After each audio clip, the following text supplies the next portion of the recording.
What if I told you that there's a town that appears only when the mist rolls in? A place where the clock stopped decades ago, where the residents vanish without a trace, leaving behind half-eaten meals, running faucets, and secrets that refuse to stay buried. This isn't a horror movie. This isn't fiction. This is the story of Greyhollow, a settlement that exists somewhere between reality and legend, between memory and oblivion. In the next hour, you're going to hear about disappearances that baffle investigators to this day, about phenomena that science struggles to explain, and about the handful of people brave or foolish enough to venture into fog and return with stories that will keep you awake at night. Stay with me, because what you're about to hear might just change the way you look at every foggy morning for the rest of your life. Welcome to another episode. I'm your host, and today we're diving deep into one of the most chilling mysteries of the modern age, the settlement lost in the mists. Let me take you back to September 17th, 2003. That's when everything changed for a small hiking group in the Pacific Northwest. For friends, Marcus Chun, Sarah Whitmore, David Torres, and Emma Blackwood set out for what should have been a routine weekend camping trip in the Cascade Mountains. They were experienced hikers, not the kind to take unnecessary risks. They had GPS devices, satellite phones, topographic maps. They'd done this route half a dozen times before. But on this particular trip, something went wrong. Or rather, something went impossibly right, depending on how you look at it. Around 2 p.m. on their second day, the group encountered what Marcus would later describe as a wall of fog that had no business being there. The weather forecast had been clear. The sky was blue just moments before. But suddenly, they found themselves enveloped in a mist so thick that they couldn't see more than 2 feet ahead. Here's where it gets interesting. Instead of turning back, which, let's be honest, is what most of us would do, they decided to press forward, using their compass to maintain their bearing. Sarah later said she heard something, a sound, like church bells in the distance, echoing through the fog. They walked for what felt like 20 minutes, though their watches would later show that nearly 3 hours had passed. Time, it seems, doesn't behave normally in the mist. And then, just as suddenly as it had appeared, the fog lifted. But they weren't in the mountains anymore. They were standing in the middle of a town square. Not a hiking trail, not a forest clearing. A full town square, complete with cobblestone streets, old-fashioned street lamps, and buildings that looked like they'd been plucked straight out of the 1950s. There was a general store with hand-painted signs. A post office with mail slots still labeled with names. A diner with a neon sign that flickered weakly, even in broad daylight. But here's the thing that made all four of them freeze in their tracks. There were no people. None. The town was completely, utterly abandoned. Emma, who was the one carrying the camera, started taking pictures immediately. Thank God she did, because without those photos, nobody would have believed what happened next. They explored cautiously at first, calling out, looking for any sign of life. The diner's door was unlocked. Inside, they found coffee cups still sitting on the counter. The liquid inside long since evaporated, but leaving perfect rings on the laminate surface. A newspaper dated March 3rd, 1957, lay spread open on one of the booths. The headline read, "Town celebrates record harvest. Mayor declares holiday." In the general store, canned goods lined the shelves, their labels faded but still readable. Prices were marked in cents, not dollars. A children's toy section had wooden trains and tin soldiers gathering dust. And behind the counter, the cash register was still open, revealing bills and coins from another era. David, who was a history teacher, recognized immediately that something was profoundly wrong. "This isn't a ghost town," he said into Emma's camera. "Ghost towns deteriorate. They fall apart. This is like someone hit pause." They spent the next 2 hours documenting everything. Sarah found a library with checkout cards still in the books, showing the last person to borrow To Kill a Mockingbird was someone named Eleanor Hastings on February 28, 1957. Marcus discovered a barbershop with scissors still laid out, a barber's chair facing a mirror that somehow remained unbroken and clear after decades. But it was Emma who found the most disturbing thing. In what appeared to be the town hall, she discovered a ledger. The last entry, dated March 2nd, 1957, was a list of names, 197 names, under the heading Census Greyhollow Population. Greyhollow, that was the town's name. But when they tried to find it on their maps, their GPS devices, even their satellite phones, nothing. According to every navigation tool they had, they were still standing in the middle of the Cascade Mountains, miles from any settlement. As the afternoon wore on, something else began to happen. The temperature started dropping. Fast. What had been a pleasant 70-degree day plummeted to what felt like near freezing in the span of minutes. And the fog was coming back. This time, they didn't wait around to see what would happen. They ran, all four of them, sprinting back the way they'd come, toward where they'd entered the town square. The mist pursued them like a living thing, rolling down the streets, swallowing buildings behind them. Marcus was the last one through, and he swears to this day that he saw something in that fog, a figure, standing in the middle of the street, watching them leave. But when he blinked, it was gone. They found themselves back in the forest, gasping for breath, their watches showing 6:47 p.m. But according to the sun's position, it should have been no later than 4 p.m. They'd lost hours again. The hike back to civilization took them another full day. When they finally reached a ranger station and tried to explain what had happened, they were met with skepticism. Polite skepticism, but skepticism nonetheless. Until Emma showed them the photographs. The photos from Greyhollow sparked immediate interest, not just from local authorities, but from researchers, historians, and, perhaps most tellingly, from federal agencies that normally don't involve themselves in missing town cases. Dr. Patricia Vance, a historian specializing in abandoned settlements at the University of Washington, was one of the first academics to examine the evidence. What she found in those photographs sent her down a rabbit hole that she's still navigating today. The architecture, the vehicles, the product in the stores, everything aligned perfectly with a mid-1950s American town. Dr. Vance explained in an interview I conducted with her last year. But here's what's impossible. There's no record of a town called Greyhollow ever existing in that region. No land deeds, no tax records, no census data. It's as if the town never officially existed at all. But the story gets deeper, because Dr. Vance didn't stop with just official records. She started digging through old newspapers, personal journals, local folklore, anything that might mention Greyhollow. And she found something. In a private collection of letters housed at a small historical society in Oregon, she discovered correspondence from a woman named Eleanor Hastings. Yes, the same Eleanor Hastings whose name appeared on that library card in Greyhollow. The letters, dated throughout 1956 and early 1957, were written to Eleanor's sister in Portland. They described life in a small mountain town where Eleanor had moved with her husband. The last letter, dated February 24th, 1957, contained a sentence that still gives Dr. Vance chills.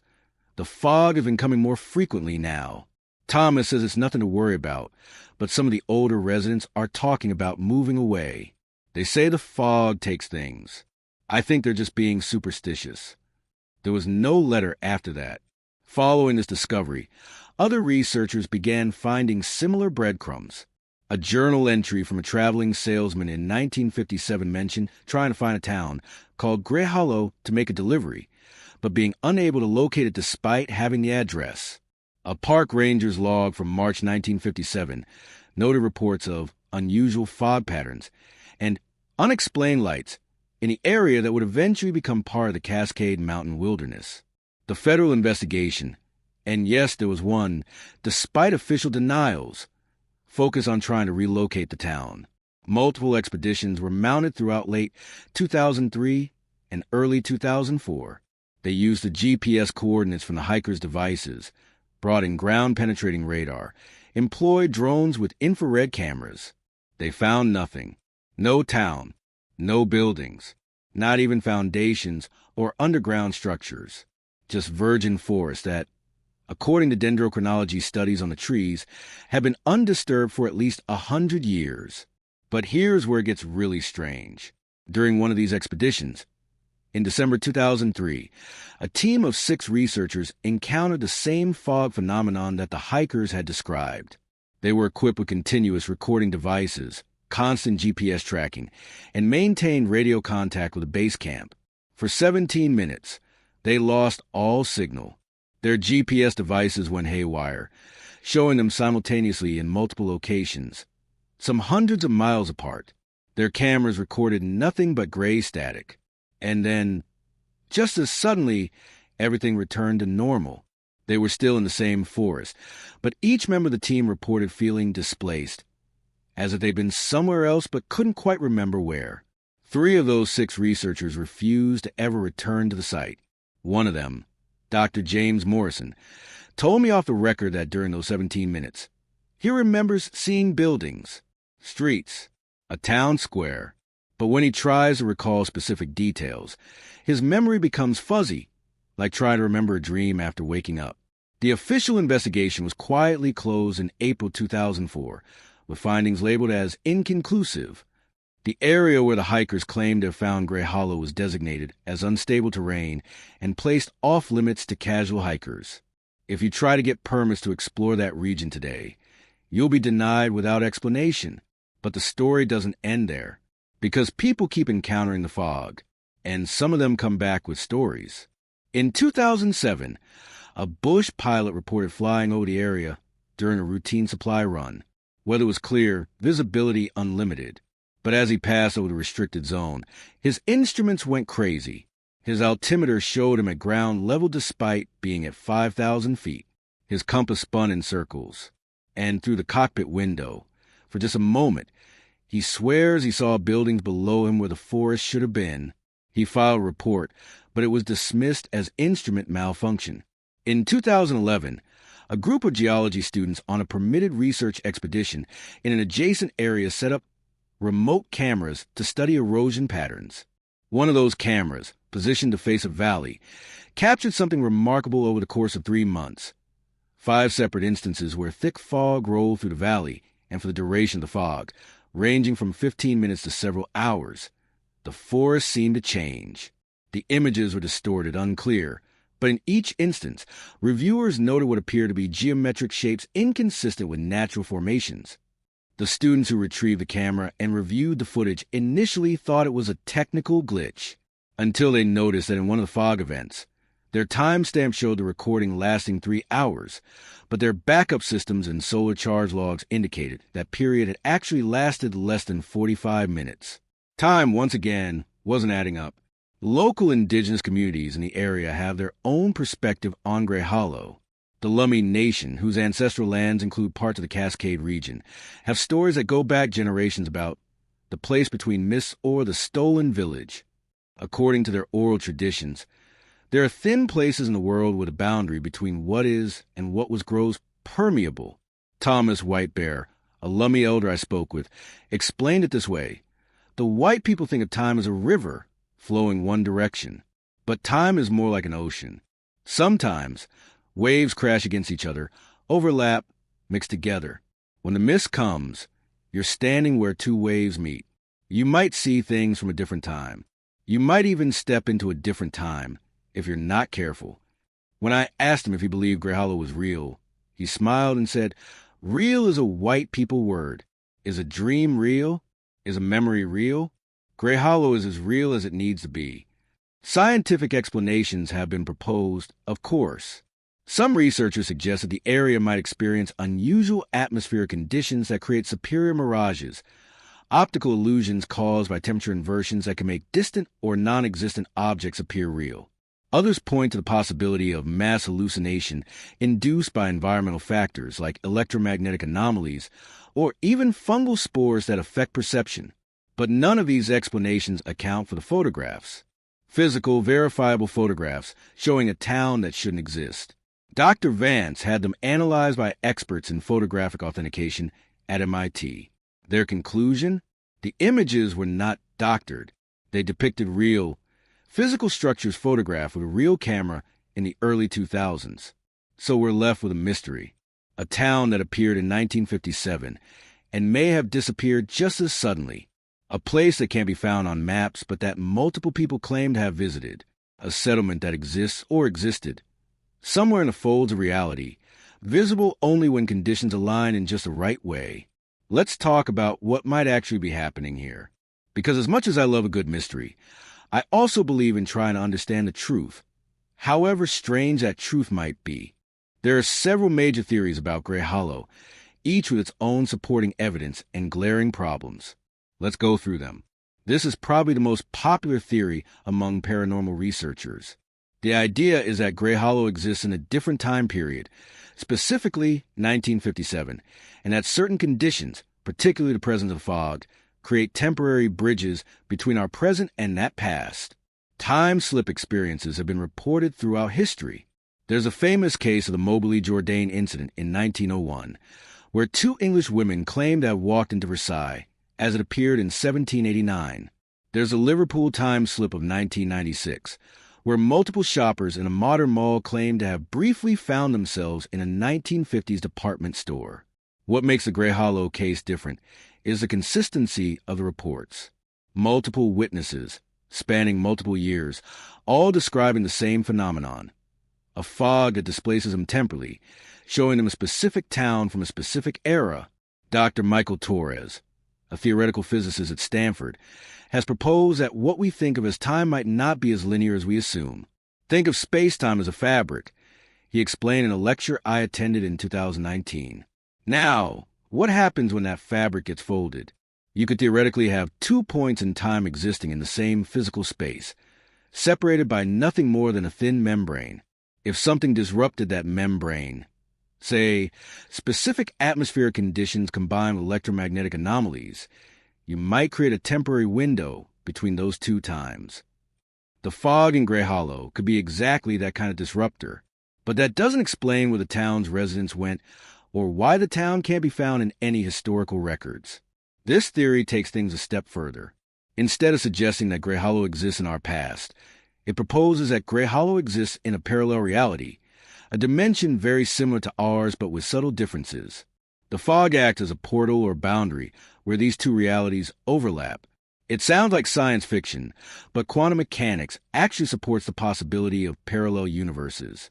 The many worlds interpretation suggests that every quantum event spawns new realities, creating an infinite multiverse. Most of these parallel universes will be completely inaccessible to us, separated by dimensional barriers we can't cross. But what if those barriers aren't as solid as we think? Dr. Sarah Chun, no relation to Marcus Chun, one of the original hikers, is a quantum physicist who had become fascinated with Greyhollow. She points out that in some of the photographic evidence, there are small inconsistencies. A brand name that's slightly different from our world. A street sign with an unfamiliar font. A vehicle model that doesn't quite match anything in our automotive history. These could be artifacts of a parallel reality, Dr. Chin told me.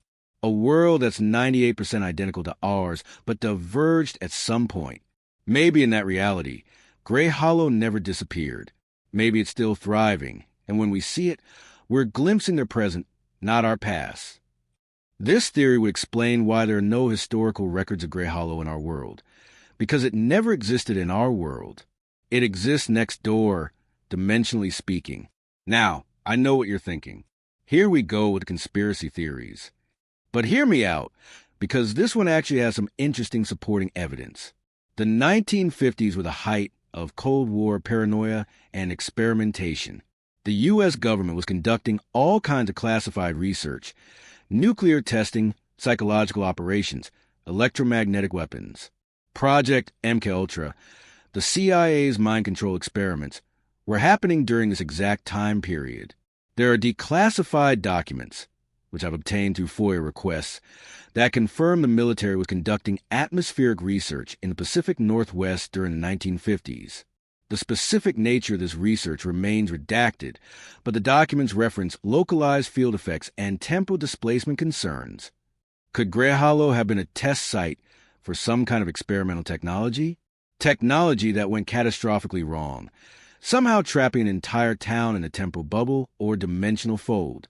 Richard Holcomb, a former Defense Department analyst who now works as a consultant on classified project oversight, told me, without confirming or denying anything specific, I can tell you that there were programs in the era exploring some very fringe science. Time dilation effects, localized gravitational anomalies, even theoretical work on dimensional access. If something went wrong with one of those experiments, the most likely response would be a complete information blackout and restricted access to the area. This would explain the federal government's unusual interest in the 2003 rediscovery of Greyhollow. It would explain the restricted access zones. It would even explain why records of the town's existence seem to have been systematically erased, because those records might reveal a classified project that went disastrously wrong.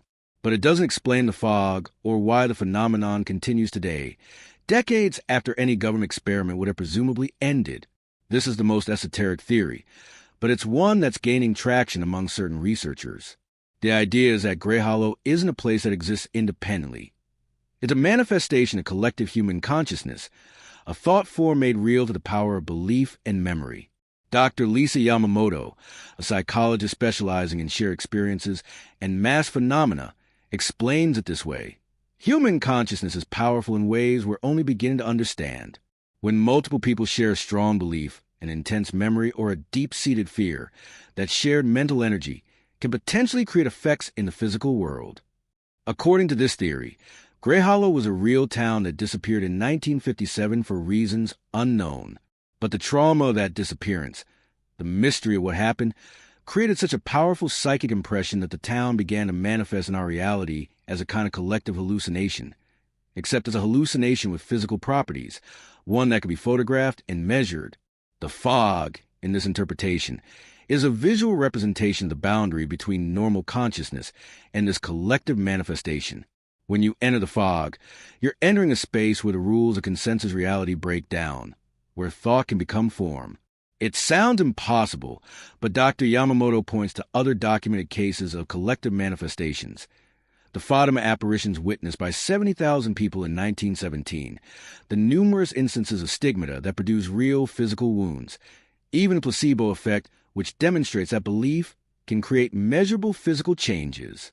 If Greyhollow is a thought form, Dr. Yamamoto says, then it would explain why it appears inconsistently. It requires the right conditions, not just atmospheric conditions, but psychological and emotional conditions. It appears to people who are open to seeing it, who in some way believe it can exist. Finally, there's a possibility that Greyhollow is a result of a naturally occurring temporal anomaly, a quirk of space-time physics that just happens to exist in this particular location. Einstein showed us that time is relative, that it can slow down or speed up depending on gravity and velocity. What if there are locations on Earth where the natural properties of space-time are slightly warped, not by technology or consciousness, but simply because that's how the universe built itself in that spot? Dr. Amanda Reeves, a cosmologist at Caltech, notes that we already know of places where time behaves strangely. GPS satellites have to account for time dilation effects. Atomic clocks at different altitudes run at different speeds. It's not inconceivable, she says, that there could be locations on Earth, perhaps due to unusual mineral deposits, geological structures, or even subtle gravitational effects we haven't measured, where time is slippery. In such a location, past and present might exist simultaneously, visible depending on conditions and perspective. The 1957 Greyhollow would still exist, not as a memory or a parallel universe, but as an actual moment in time that hasn't moved forward the way the rest of our timeline has. The fog might be a natural indicator of this anomaly, perhaps caused by electromagnetic effects or atmospheric reactions to whatever force is warping time in that space. Each of these theories has merit. Each has problems. The truth about Greyhollow might be one of these explanations, or it might be something we haven't even thought of yet. Or, and this is what keeps me up at night, it might be all of them at once, because reality is far stranger and more layered than any single theory can capture. Here's something I haven't told you yet. Marcus Chun went back, against all advice, against all common sense, in 2015, 12 years after his first encounter with Greyhollow. He returned to the Cascades to find the lost settlement. I interviewed Marcus extensively for this episode, and what he shared with me is both fascinating and deeply unsettling. I couldn't stop thinking about it. Marcus told me over coffee in Seattle last winter. Every fog I saw, every overcast day, I wondered if this was a day I'd slip through again. It consumed me. My marriage fell apart. I lost jobs because I couldn't focus. Finally, I decided I needed to go back to prove to myself that it was real or to prove that it wasn't. Marcus spent 6 months preparing. He studied meteorological data, looking for patterns in fog formation in the area. He learned everything he could about the region's geology, its electromagnetic properties, its history. He assembled equipment, cameras, recording devices, environmental sensors, even a portable atomic clock to measure any time dilation effects. In October 2015, when weather patterns suggested conditions might be right, Marcus hiked back into the restricted zone. He was alone. He didn't tell anyone where he was going. If something went wrong, no one would know where to look. For 3 days, nothing happened. Just normal forest, normal weather. Marcus began to wonder if he'd imagined the whole thing. If the photos had somehow been an elaborate hoax he convinced himself was real. Then, on the evening of the 3rd day, the fog came. It was different this time, Marcus said. The first time, in 2003, the fog felt neutral, almost natural. This time, I don't know how to explain it, but it felt aware, like it recognized me, like it had been waiting. Marcus walked into the fog with all his equipment running, recording everything. And he found Greyhollow again, but it had changed. The town was no longer frozen, in pristine 1957 condition. Buildings showed decay, broken windows, collapsed roofs, vegetation growing through the streets. The diner that had been perfectly preserved now had plants growing through its floor, its windows smashed, its neon sign dark and shattered. It was like the town had aged, Marcus explained. Not in our time, but in its own time. 12 years had passed for us. It looked like 60 years had passed for Greyhollow. Marcus explored for what felt like hours. His atomic clock would later show he'd been in the fog for 4 hours and 17 minutes. But his watch showed only 43 minutes had elapsed. Time was slipping again. He documented everything, taking hundreds of photos and hours of video. The general store was now a hollowed-out shell. The post office had mail strewn across the floor, decades of weather having gotten in through holes in the roof. The town hall where Emma had found the census ledger in 2003 was now barely standing, its records scattered and rotting. But here's the disturbing part. Marcus found evidence that other people had been there, modern evidence. In what used to be the diner, he found a backpack, a current model hiking backpack, containing supplies that couldn't be more than a few years old. In one of the residences, he found a sleeping bag, a camping stove, and a journal. The journal belonged to someone named Alex Rivera. The entries were dated 2013, and they described finding Greyhollow accidentally while hiking, being trapped there for what Alex perceived as 3 days, and growing increasingly desperate to find a way out. The last entry read, "The fog is getting thicker. I can barely see the buildings anymore. I think I'm moving between times again. Sometimes the town looks new. Sometimes it looks ancient. I keep seeing people, but when I get close, they fade away. I need to find the edge. I need to get out before I fade too." Marcus tried to research Alex Rivera when he got back to civilization. He found a missing person report filed in August 2013 by Alex's family. Alex Rivera, a 28-year-old software engineer from Portland, had gone on a solo hiking trip in the Cascades and never returned. His car was found at a trailhead.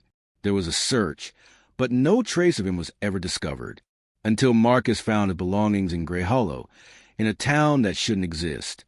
Marcus also found something else. In the center of the town square, there was now a memorial of sorts, a collection of objects left by various visitors. A wedding ring, a child's toy, photographs, letters, and names carved into a wooden board.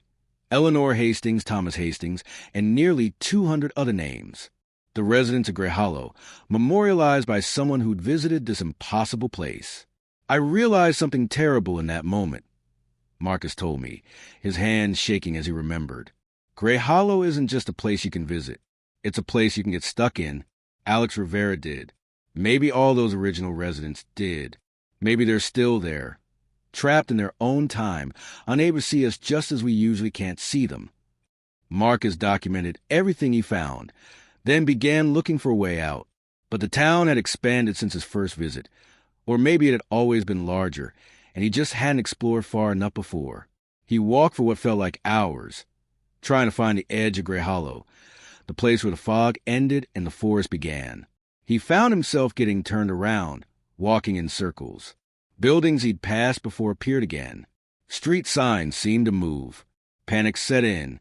"I thought I was going to end up like Alex Rivera," Marcus said. "Just another name on a memorial board. Another person who got lost in the fog." But then he heard something. A voice. Not calling his name, but singing. A woman's voice, old and cracked, singing a song he didn't recognize. He followed it and found himself standing in front of a house he hadn't noticed before, one that looked newer than the others, less decayed. Through the window, he could see someone moving inside. An elderly woman, setting a table. Marcus knocked on the door. The woman opened it. And this is the part that still makes Marcus break down when he talks about it. The woman looked at him with clear, lucid eyes and said, "You need to leave now. It's not your time yet. Go back before the fog takes you too." She pointed past him, and when Marcus turned to look, he saw a break in the fog, a corridor of clear air leading away from the town. He turned back to thank her, but the door was already closing.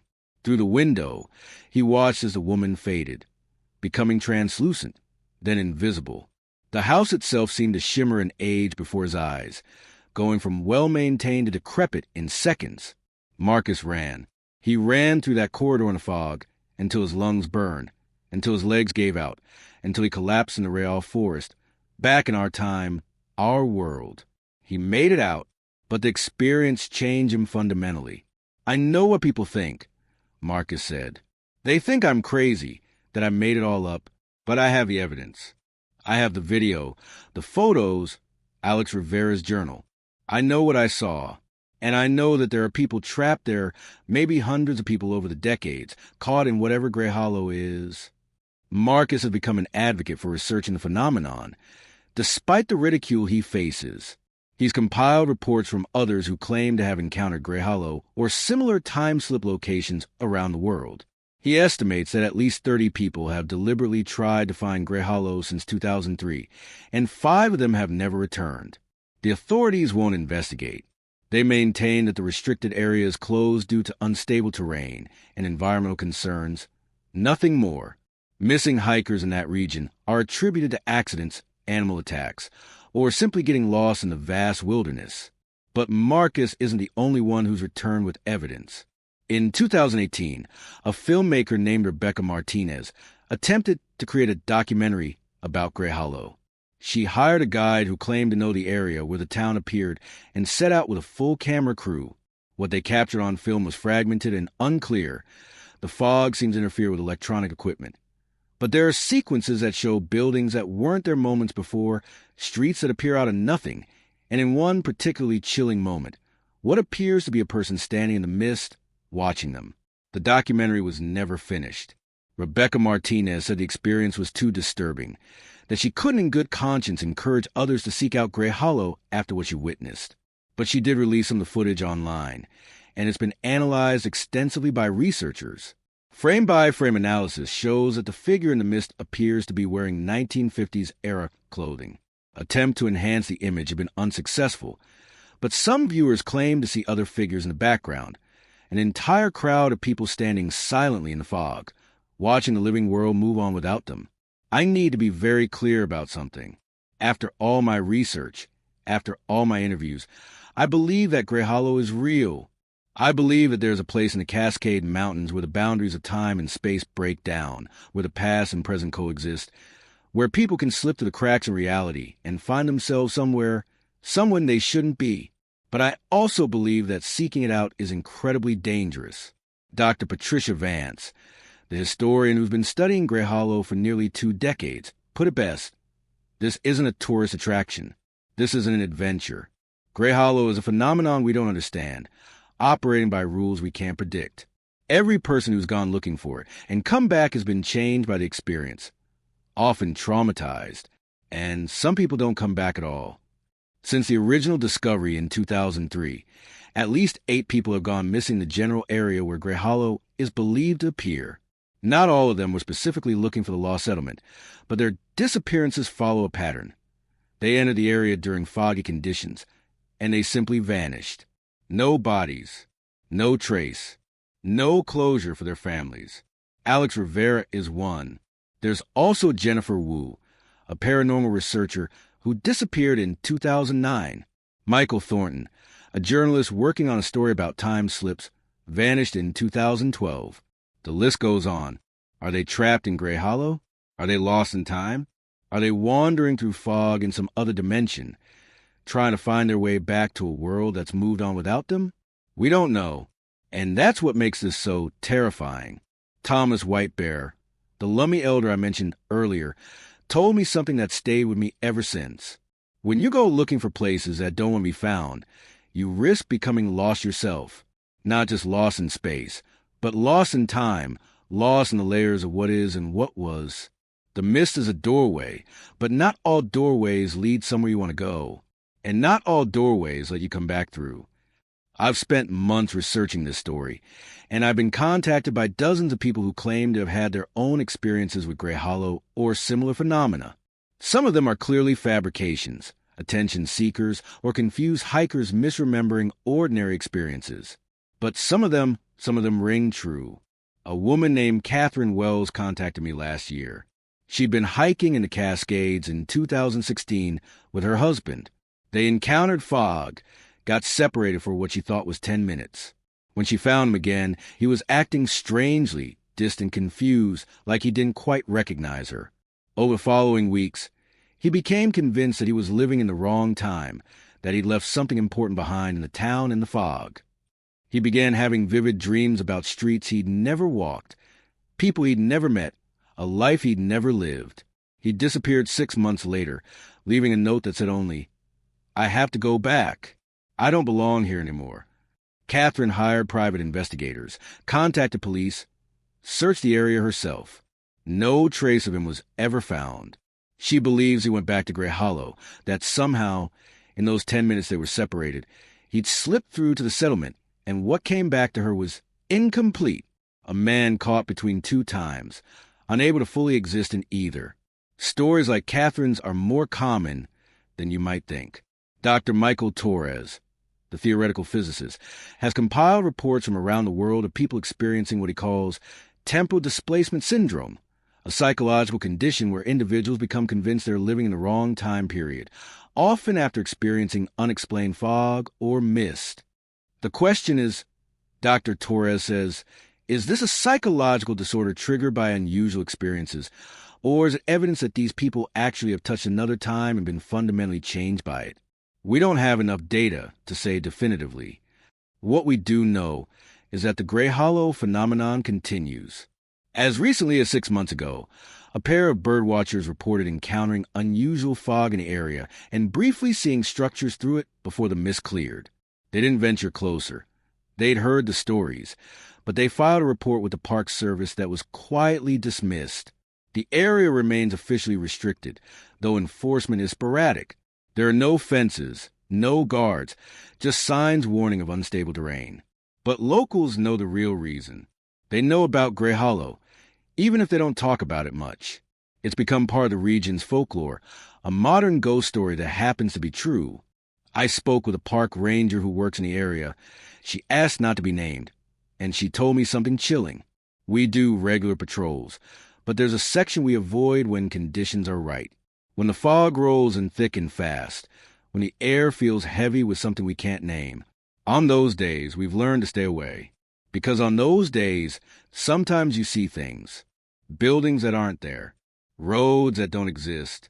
And if you follow them, well, we've had rangers go missing too. Not officially, of course. Officially, they transferred or retired. But I knew them, and I know they walked into that fog and never walked out. The question everyone asks me is, should Greyhollow be investigated more thoroughly? Should we mount a serious scientific expedition with all the resources of modern science to try to understand what's happening there? Dr. Vance believes we should, but with extreme caution.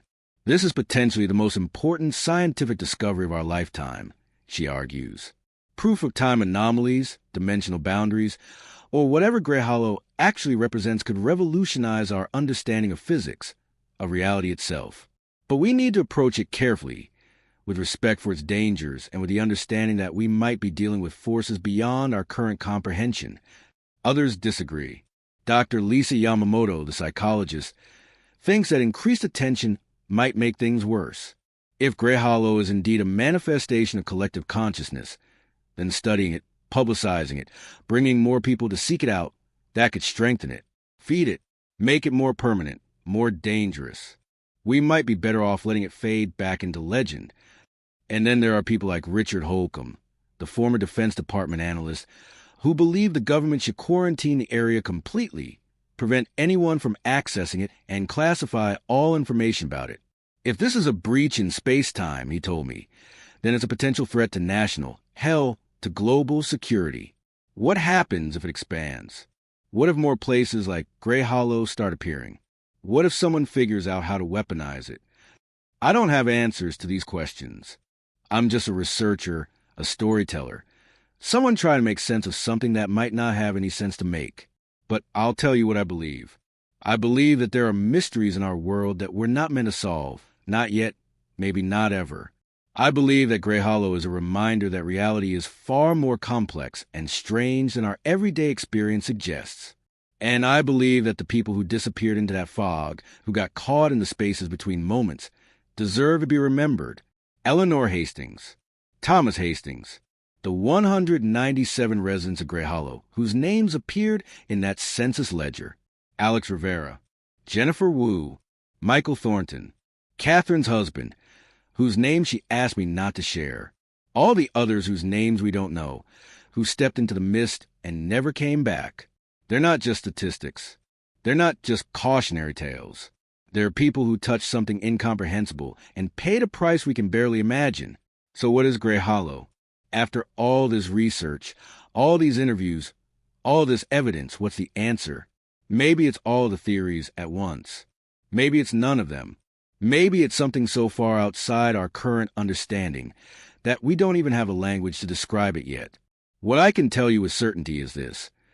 There's a place in the Cascade Mountains where the fog hides something impossible, where time bends and breaks, where a 1950s town exists in the spaces between seconds, visible only to those who find themselves in the right place under the right conditions.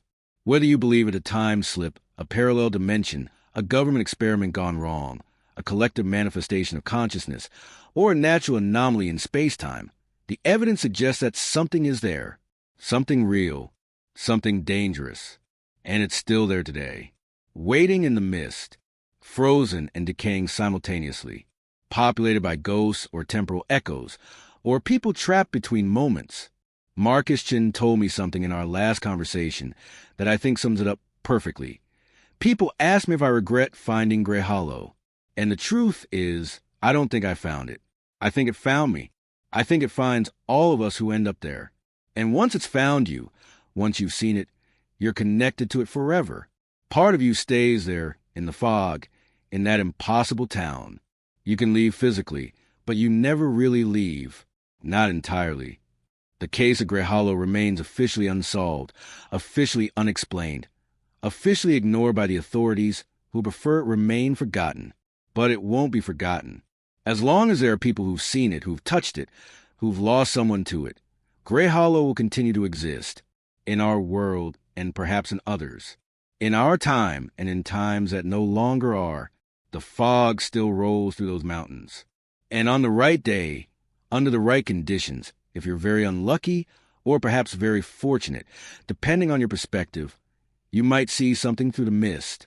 Streets and buildings where only trees should be. A town square from another era. A settlement lost in time. Frozen between moments, waiting for something we can't understand. If you ever find yourself in the Cascade Mountains and you encounter fog that feels wrong, that seems to move with purpose, that whispers of other times and other places, turn back. Don't investigate. Don't look for the buildings you might glimpse through the gray. Don't search for the town that shouldn't exist.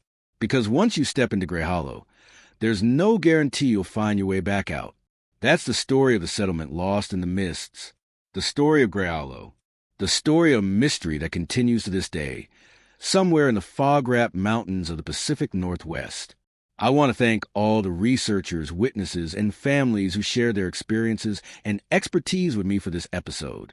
Dr. Patricia Vance, Dr. Michael Torres, Dr. Sarah Chun, Dr. Lisa Yamamoto, Dr. Amanda Reeves, Thomas Whitebear, and especially Marcus Chun for his courage in sharing his story despite the personal cost. If you have had an experience with Greyhollow or a similar phenomenon, I want to hear from you. But please, please, do not go looking for it. Do not seek out dangerous places just to satisfy curiosity. The people who've gone missing aren't coming back. Their families live with that loss every day. Before I let you go, I want to leave you with one final thought. One question that I can't answer, but that I think about every time the fog rolls in outside my window. If time is truly fluid, if past and present can coexist in the same space, and if places like Greyhollow really do exist as bridges between moments, then who's to say we're not living in someone else's Greyhollow? What if right now, we're the ghosts haunting a time slip, visible only briefly people from another era who've stumbled to the fog into our moment? What if we're all trapped in our own mists, unable to see the larger reality beyond the gray? Think about that tonight when you're lying in bed. Think about it the next time you see fog rolling in. And ask yourself, which side of the mist am I really on? If you enjoyed this deep dive into one of the most fascinating mysteries of our time, please hit that subscribe button. There are so many more strange, unexplained phenomena out there waiting to be explored. And I'm just getting started. Next week, we'll be looking at another case that will challenge everything you think you know about reality. Share this episode with someone who loves a good mystery. Leave a comment telling me what you think really happened to Greyhollow. And most importantly, stay curious, stay skeptical, and stay safe. Until next time, this is your host, reminding you that the world is far stranger than we imagine. Sometimes it's stranger than we can imagine,